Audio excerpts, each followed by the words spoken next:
A very warm welcome to everybody that's made it out this afternoon. So, for those of you who know me well, you'll know that I'm a little bit of a geek. I like finding things in pop culture that have parallels in the Bible. I've been listening on the recommendation of my niece to the Percy Jackson audiobooks. It's a fantasy series where a boy finds out that there's a secret world of Greek gods and demigods all around him, and he's going to play a big part of it. Monsters walk the streets of his hometown of New York. None of the mortal people notice these strange happenings because there's a substance around them called the mist, which hides the monsters from them. They see, but not clearly. They know something is happening, but not what and why. There is, of course, not really Greek gods living at the top of the Empire State Building. But that does not mean that we cannot learn from the story. The question we have to ask ourselves is, do we see the world clearly? Are we truly appreciating what is going on and why? Or do we, like the mortals in Percy Jackson, miss the reality of the situation that we find ourselves in? In Percy Jackson, it would not have made much difference to the mortals had they not seen a satyr or wood nymph. But had they to face a minotaur or some other monster, that would be a far bigger problem. So it is with us. There will be aspects of reality that we might miss, that will cause little effects on our lives or destinies where we did get it wrong. But there are things that if we fail to truly grasp, that can have terrible repercussions in our life. Such as, well, the nature of God. You see, sometimes we think of God, if we think of him at all, as a sort of grandfather figure. Someone you go to when you are hurt, looking for a toffee to cheer you up, who will pat you on the head and send you on your way, no matter how you have been behaving. We think that God will overlook our wrongdoings because of his loving nature and long-suffering. But what the Bible tells us about God's nature is that he is holy. He has a perfect standard. He has a very strong view of the wrongs that we have done. But you may say that my wrongs were justified. I lost my temper because they were bad. I stole because I was poor and they were a big company. I lied because the truth would have come at too great a cost. And after all, it was only a small lie. One of those little white lies. No big deal. Nothing to worry about. How quick are we to downplay our failures? We may even be so blind to reality of our moral failures that we boast in them. Notches on a bedpost, close calls with the fuzz.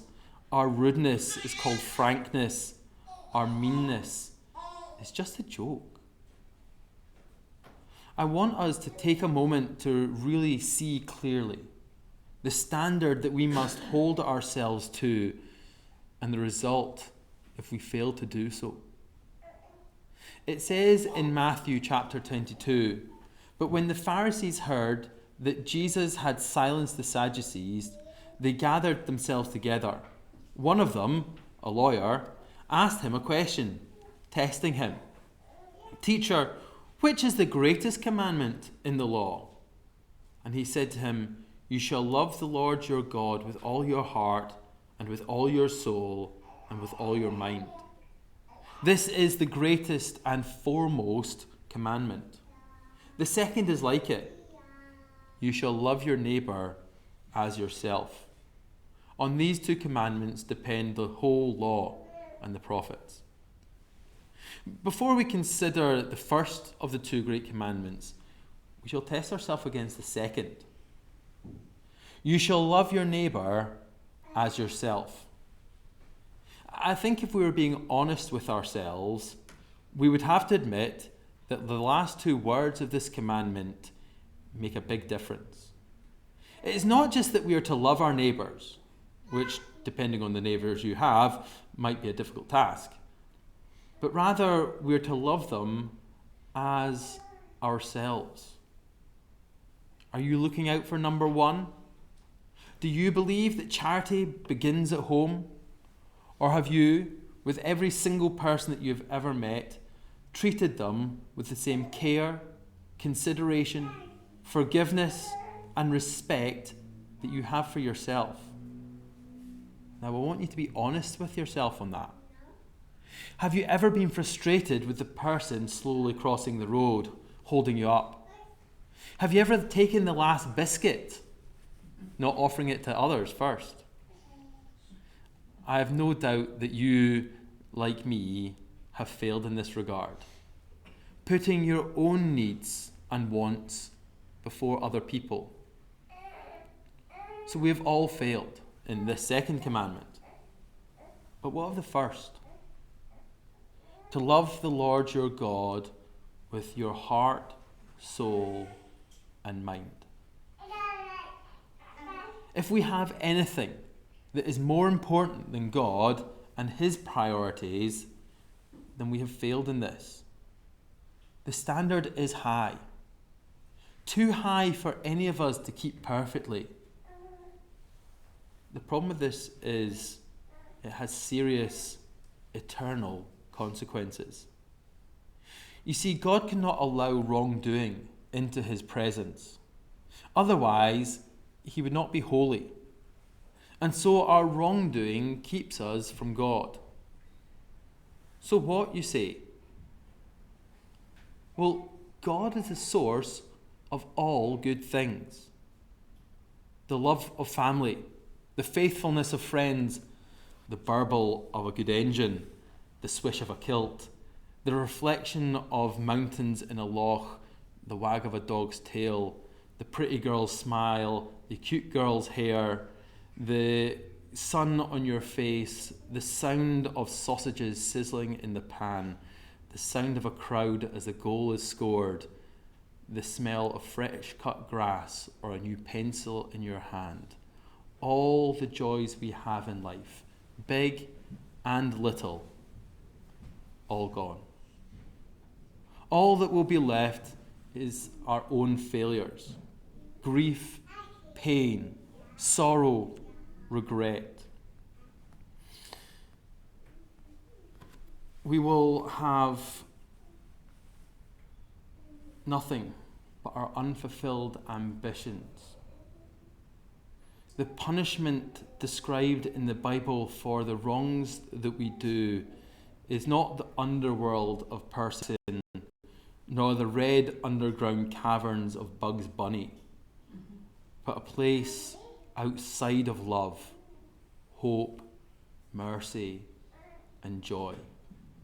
A place where our own character flaws will get worse with no hope of remedy, and our pain will be beyond measure. Remember that God did not make this punishment for mankind, but for fallen angels. It is man who chooses to go there by rejecting the offer made to them. When we want to see the reality of how big our wrongdoings are, we need only look to what happened just outside Jerusalem about 2,000 years ago.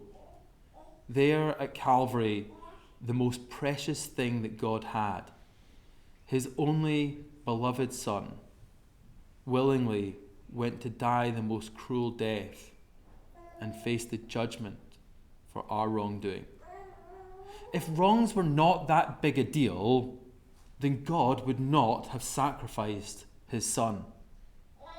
If sins were a little thing, Jesus would not have come. It was because of your lies that Jesus bled and died. This shows us not just the reality of God's holiness, but also the reality of his love for us.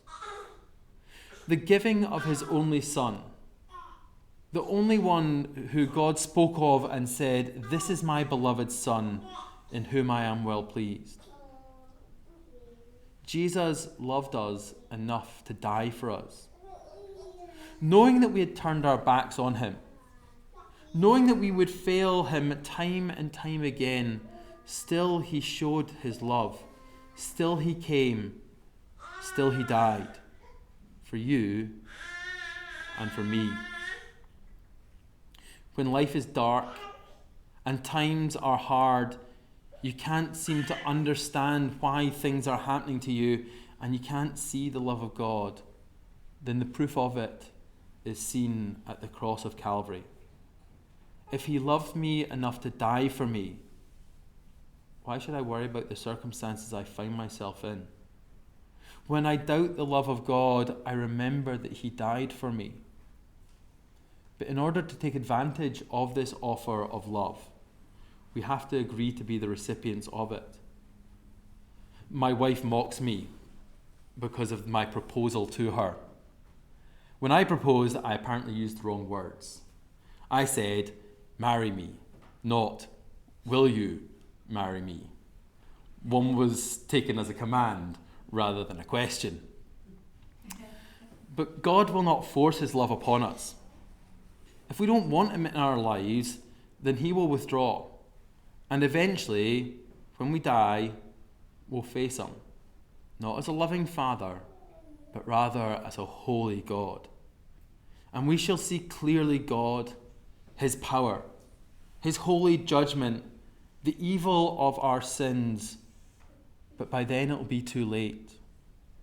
Much better to see Jesus, who loved us enough to die for us, to have rewards showered down upon us from God, who will reward even a cup of water given in the right attitude. So see clearly. See just how bad wrongs are. See the love of God shown for you in the sending of Jesus to die in your place. And change your mind about God. See that his way is right, and that by trusting in Jesus, you can have forgiveness for your wrongdoing and a place with God, the source of all that is good. Thanks very much for watching.